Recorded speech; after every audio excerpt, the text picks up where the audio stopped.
Viendo y nos está escuchando. Doctor, ¿cómo le va? Buenas noches. Buenas noches, saludos a todos. Gracias por atendernos.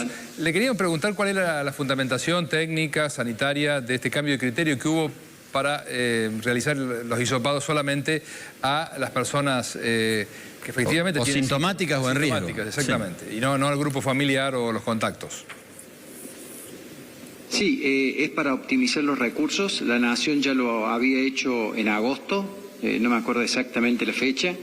Y bueno, ahora que Córdoba tiene otras localidades, creo que sí, 112 dijo la doctora Gabriela Barbas, necesitamos uso más racional de los recursos y la reacción en cadena polimerasa PCR es compleja y tiene que ser mejor dirigida. Entonces, por eso se tomó la misma decisión de la Nación un poco más tarde, ¿no? Discúlpeme, doctor, cuando usted dice de lo complejo que es la PCR, ¿en qué quedó aquello del NeoKit que se había hablado en su momento, que lo anunció el presidente Alberto Fernández prácticamente en cadena? ¿Se aplicó el NeoKit o no pasó nada? No, que yo sepa no ha avanzado y no es tan fácil desarrollar un kit rápidamente y que sea igualmente efectivo en cuanto a la cantidad de positivos realmente que detecta y a los negativos. Entonces, estos testeos con PCR que ya vienen haciéndose en todos lados del mundo, me parece que son los más óptimos. No, sí, lo que pasa es que Lalo recuerda del momento en que hubo un anuncio de científicos argentinos que habían desarrollado una metodología para medir, pero bueno, claro, o no se está aplicando y se está aplicando, sí. No nos hemos enterado mucho. Todavía que yo sepa no se están aplicando, por lo menos en Córdoba. Doctor, entonces, a ver, es una cuestión de recursos, le pongo yo el calificativo, no se lo estoy adjudicando a usted, de recursos escasos, o sea, no tenemos la suficiente cantidad de kit de prueba de PCR, digamos, para hacer. No, en realidad es recurso finito y hay que optimizar. Uno por ahí haciendo tantos contactos estrechos en todos lados, detecta un montón de negativos, por razones lógicas, no el 100%, ni siquiera el 15%, diría yo, los contactos estrechos son realmente positivos. Entonces me parece que hay que apuntar más eso. De todas maneras, también se dice en la nota que a los que son contactos estrechos se los puede detectar con anticuerpos 7, 10 días y si son positivos se lo hisopa. Y si son negativos, después de 14 días se declara. Y eso también nos ayuda de nuevo, a usar en los contactos estrechos asintomáticos y con alguna otra cosa, detectarlos, ¿no? Entonces, perdóneme, haciendo detección. Doctor, no sé si le entendí bien. Entonces, a los contactos estrechos que no son contactos de riesgo, personas embarazadas, comorbilidades, mayores de 60, o tienen síntomas, a los otros contactos estrechos no se le hace el PCR, pero sí se le va a hacer el otro test más barato, digamos.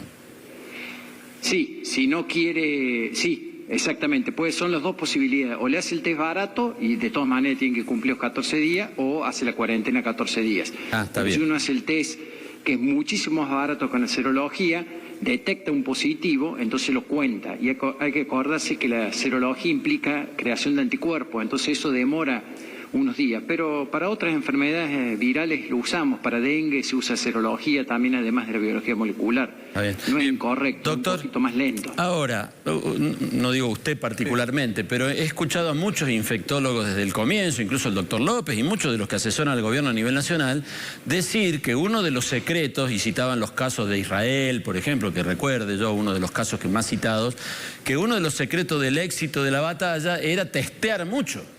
Esto... Le pregunto, no estoy afirmando, le pregunto, ¿esto va en contra de eso, estas decisiones que se han tomado?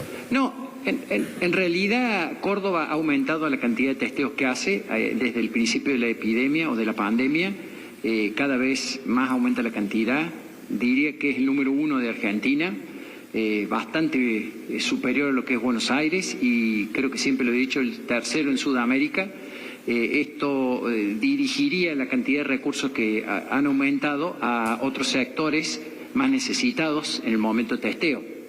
Idealmente deberíamos tener más testeo como el primer mundo, pero desde el momento que hay que conseguir reactivos, que hay que conseguir máquinas, más máquinas para procesar, etcétera, etcétera, que se están haciendo, no siempre llegan todos, porque en todo lado del mundo también lo están usando. Entonces, no es que uno dice, compro en Europa o en Estados Unidos, porque no envían, ¿no? Está bien. Ahora, la pregunta sería, ¿existe el riesgo con esta nueva modalidad de que, como hay gente infectada que no se la detecte, puedan llegar más tarde a ser atendidos si tienen síntomas? No, porque es asintomático, ¿no? Si tiene síntomas, hay que hacerle el testeo. No, ya sé, pero si usted puede, si hacerle un PCR o no hacerle un PCR a una persona que ya está contagiada, entonces no se hace en PCR porque es presintomática o asintomática y después se convierte en sintomático.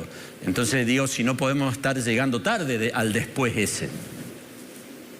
Sí, pero se llegaría tarde en la gente que tiene bajo riesgo, ¿no? Por eso no se elige la mujer embarazada, no se elige las personas esenciales y todo lo otro. En esa misma línea, doctor, en esa misma línea de economizar los recursos, como usted lo ha señalado, ¿existe alguna opinión, por ejemplo, de un infectólogo conocido como el doctor Roland, que fue director del Hospital Rawson durante muchos años, que dice que está el personal técnico, humano, médico, que está en las terapias, está al límite, está trabajando al límite, que no importa a veces tener tantas camas preparadas si evidentemente no hay recurso humano? ¿Cómo lo ve? ¿Cuál es su óptica, doctor? Sí, es bravo. Definitivamente nos quedan todavía varios meses bravos. Siempre he defendido y a los cuidadores de la salud, creo que los terapistas, los médicos que trabajan en la terapia intensiva, clínicos, las terapias respiratorias, los enfermeros, están trabajando todos los días, todo el día. Es crítico, creo que Córdoba todavía tiene un poco de espalda y inclusive mandó médicos y técnicos a los provincias que están más complejas, como es Chaco, por ejemplo, y ahora en Jujuy. Es difícil y hay que seguir apoyándolos, no solamente moralmente, psicológicamente, sino también económicamente.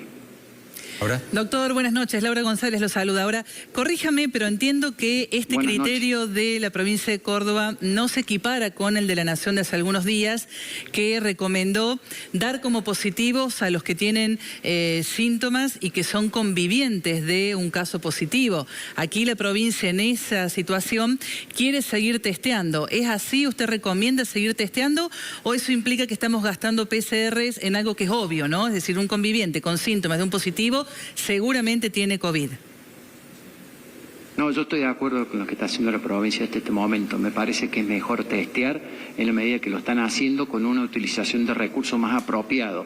Para los que son alto riesgo y altamente chance de que sean positivos, PCR, y los de bajo riesgo, no tanto riesgo de complicación, tratando de confirmar con la serología. Entonces no perder el número de positivos, no perder la cuenta. Yo estoy de acuerdo con eso. Doctor, en esta explosión de casos que hay en el interior llamativa, ¿ustedes ven un comportamiento diferente en la población del interior respecto de la población de la capital por la manera tan explosiva que crecen los casos? ¿En Argentina o en Córdoba? En Córdoba particularmente. No, yo creo que es lo mismo. Lo que pasa es que uno lo ha visto ya en los otros brotes, Villa Dolores, Ocativo, Oliva. Cuando la gente estaba en zona blanca, estaba más relajada, con menos miedo, entonces por ahí no usaba todas las medidas que ya sabemos, y por ahí una ventaja para Córdoba, capital, que ya estamos bien entrenados, digamos, y con un poco de control con todas las medidas, ¿no? Entonces me parece que cuando ataca una zona blanca suele ser más bravo, ¿no?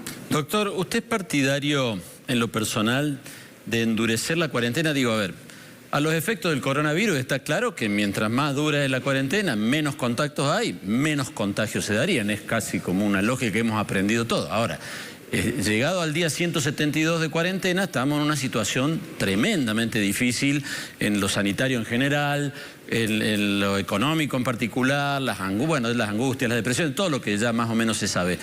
¿Usted qué recomendaría? Porque hay algunos que levantaron la voz diciendo no, hay que endurecer de nuevo. Y ahí lo vamos a escuchar a Roland, que es uno de los que dice eso, pero no el único. Y por el otro lado hay un montón que están diciendo de todos lados, no, que hay que flexibilizar más porque no damos más. Estamos en una situación, digo, crítica en ese aspecto, ¿no? Sí, una situación bisagra. Yo siempre he dicho lo mismo, me gusta el sistema cordobés, que ha flexibilizado paulatinamente y ha ido manejando de a poco los brotes y los casos. Claramente ahora es peor, tenemos que hacer más esfuerzo, creo que tenemos que seguir de la misma manera, con todo el esfuerzo. No creo que se pueda flexibilizar por un buen tiempo. Y toda la población tiene que seguir ayudando como ha trabajado hasta ahora, porque esto es claramente, cuando hay poca mortalidad y casos más controlados y las terapias intensivas no están ocupadas, es un trabajo en conjunto de todos. Y si seguimos haciendo lo mismo, distanciarnos socialmente, no aglomerarlos más de lo que está permitido, usar el barbijo, lavando manos y ventilando los ambientes donde estamos, creo que se puede manejar de esa manera. Pero no endurecer más tampoco, dice usted. No, ahora no creo que haga falta. Muy bien. Gracias, doctor Cadeiro, muy amable.